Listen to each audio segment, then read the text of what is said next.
The first thing I noticed when consciousness decided to stop being such a stranger was that someone was humming, badly, off-key in a way that suggested either severe head trauma or a complete lack of shame.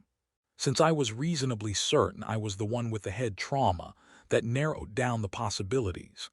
The second thing I noticed was the pain.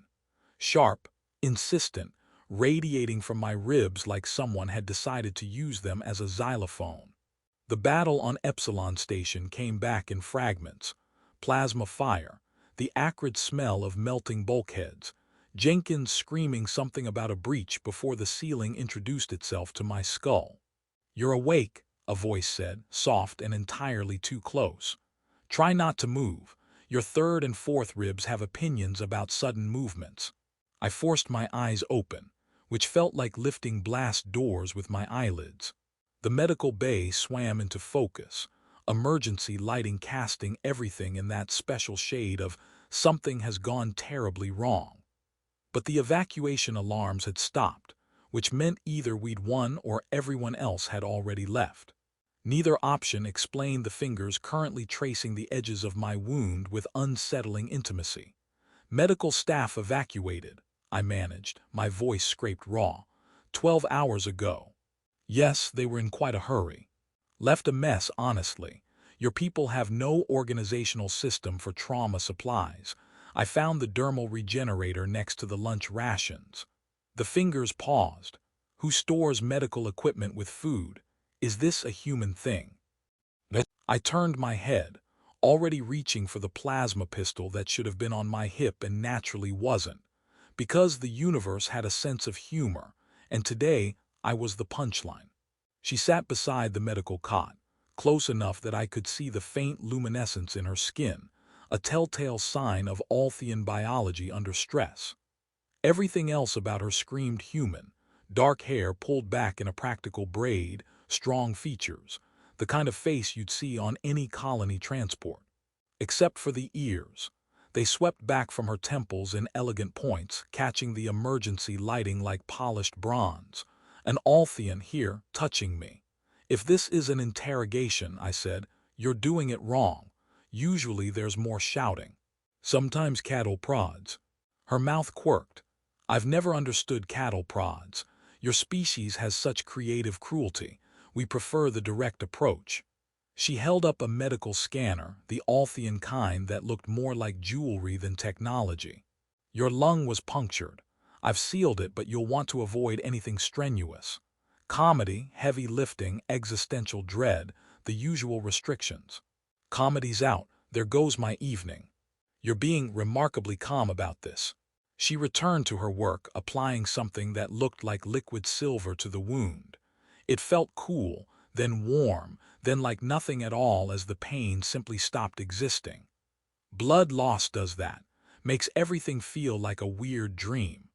I watched her hands move with practiced precision, although usually my weird dreams have better production values. "Who are you?" She was quiet for a moment, her fingers still against my skin. When she looked up, her eyes were the color of amber in sunlight, and they held something I couldn't name. Recognition, maybe, or grief wearing a different face. "Lyri," she said softly, then as if testing the weight of each word. "And you are Kaelin Thrace, born on Meridian Prime 32 years ago, orphaned at 6, military service at 18. Currently holds the distinguished rank of someone who makes terrible decisions during border skirmishes." The fact that she knew my full name, the name I'd stopped using after the orphanage, the name that existed only in sealed files, sent ice through my veins that had nothing to do with the medical bay's failing climate control. "Congratulations, you can read a personnel file." "I've never seen your personnel file." Her hand moved to hover over the weapon I'd been looking for earlier. She pushed it toward me across the cot. "If I wanted you dead, Kaelin, I've had 20 minutes to accomplish it. I'm here because I've been looking for you for a very long time." Outside, something massive moved past the viewport shadows against stars. "Define long time," I said. 17 years, 4 months, and 13 days. Her smile was sad and strange and certain. Give or take an afternoon. I stared at her for 3 full seconds before deciding that either she was completely insane or I was still unconscious, and this was some kind of fever dream sponsored by military-grade painkillers. 17 years. That's oddly specific for a stalker. I prefer the term persistent seeker of lost things. Lyrie moved away from the cot, her robes making a sound like wind through tall grass. She started opening storage compartments with the confidence of someone who'd memorized the layout. Your medical supplies are criminally depleted. Do humans simply hope injuries fix themselves through positive thinking?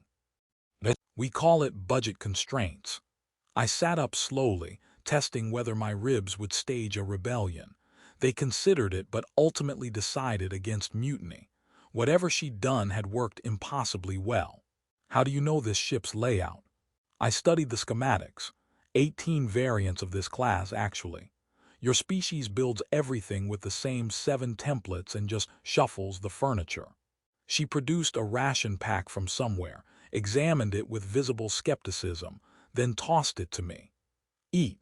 You've lost blood and I refuse to have this conversation with someone who might faint. I caught it one-handed, which felt like a small victory. What conversation would that be? The one where I explain why I know your name. Your real name, not the sanitized version they put in military databases. She turned to face me fully, and those amber eyes caught the light in a way that made my chest tighten for reasons unrelated to punctured lungs. Tell me what you remember about your parents. The question landed like a physical blow. They died in a transport accident. Epsilon Corridor, I was 6. Why? What else? That's it. Orphanage on Meridian Prime, basic education, military recruitment at 18. Standard colony orphan trajectory. I ripped open the ration pack just to have something to do with my hands. You going somewhere with this, or are we doing therapy now? Do you remember their faces? I opened my mouth, then closed it. Tried to conjure the memory and found only smooth blank space where something should be. It was a long time ago. Kids forget. No, her voice went soft, dangerous. They don't, not like this. Not so completely that there isn't even an outline, a scent, a particular way light fell through a window.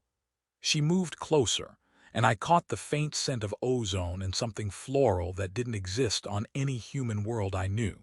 Someone took those memories, Kaelin, very carefully, very deliberately, to protect you. From what bad nostalgia?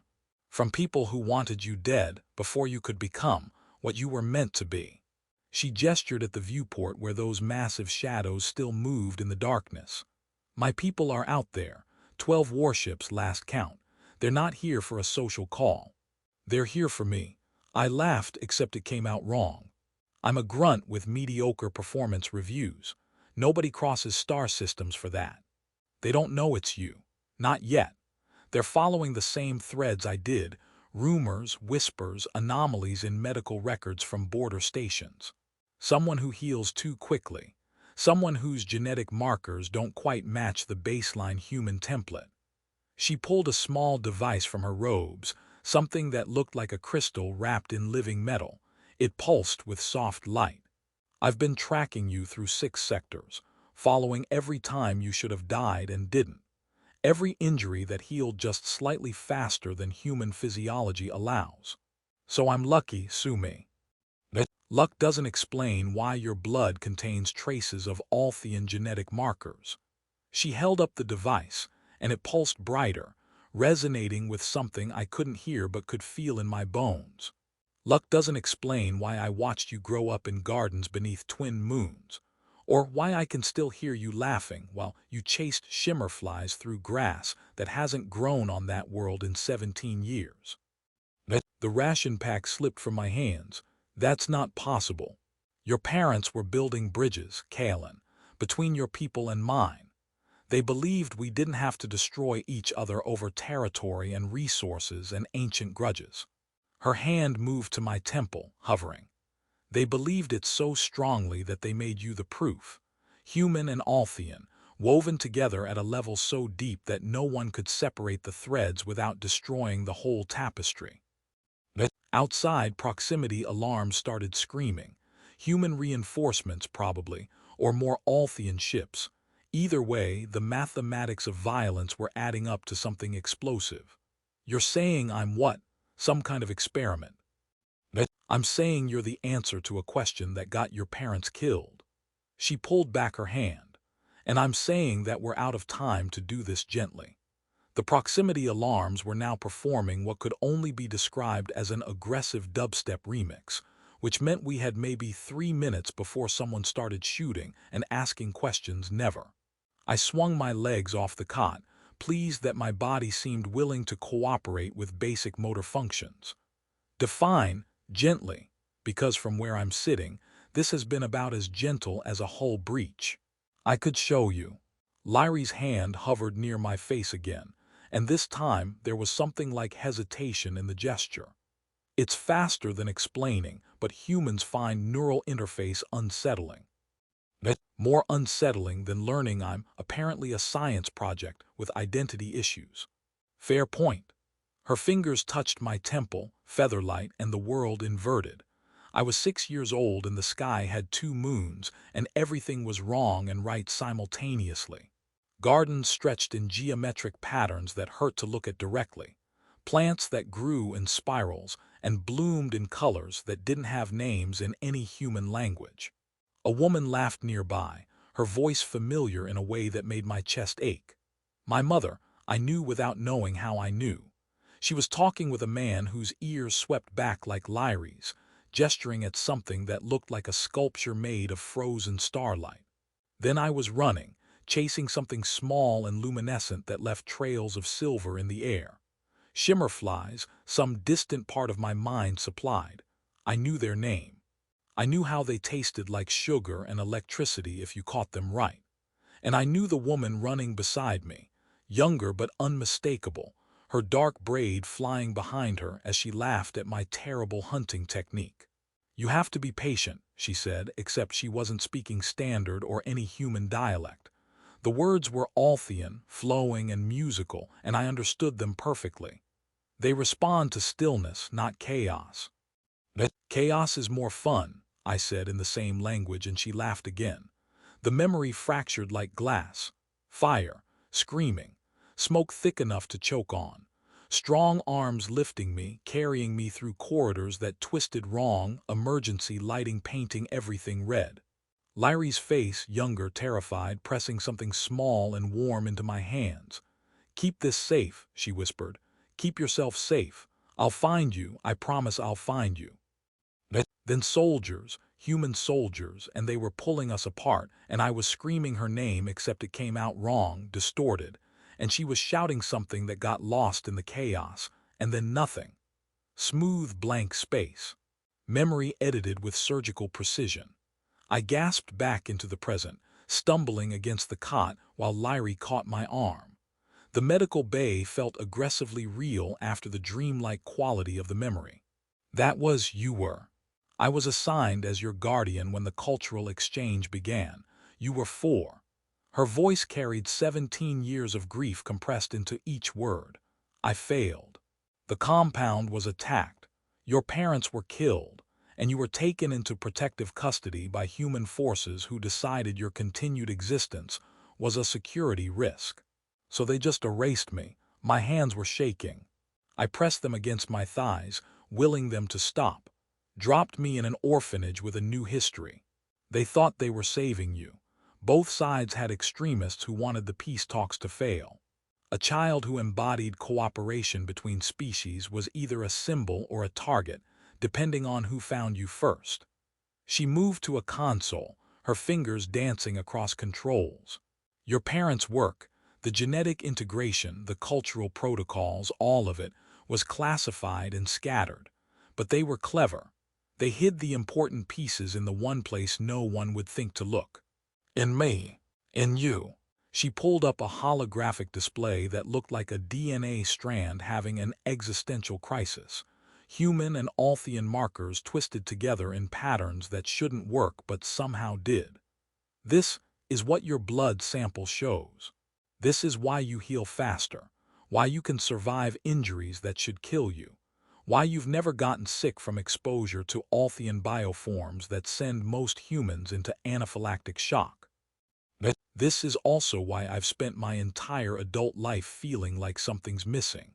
The words came out before I could stop them, like I'm remembering a dream I never had. Because they took your memories but couldn't take what you are. The biology remembers even when the mind doesn't.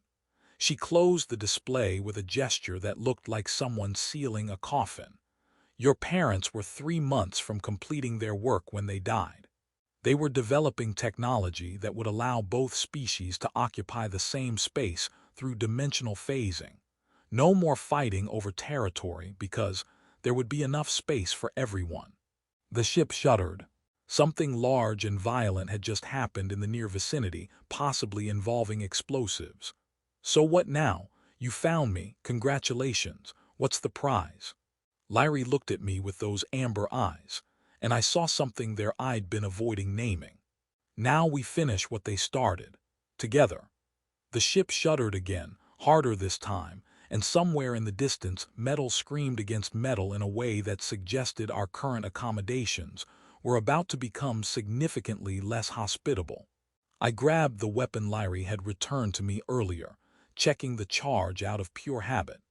Finishing what they started sounds great in theory, but I'm not sure the universe is giving us time for a collaborative research project. That's why we're leaving. She moved toward the emergency escape pod access, her fingers already keying in override codes that she absolutely shouldn't know. The pods are designed for two, cozy but functional. Cozy is one word for it. Coffin adjacent is another. I followed her anyway because staying on a ship that was currently auditioning for the role of expanding debris field seemed like poor decision-making. Where exactly are we escaping to? Because I'm pretty sure both fleets out there have strong opinions about us leaving. Neutral space. The drift, specifically.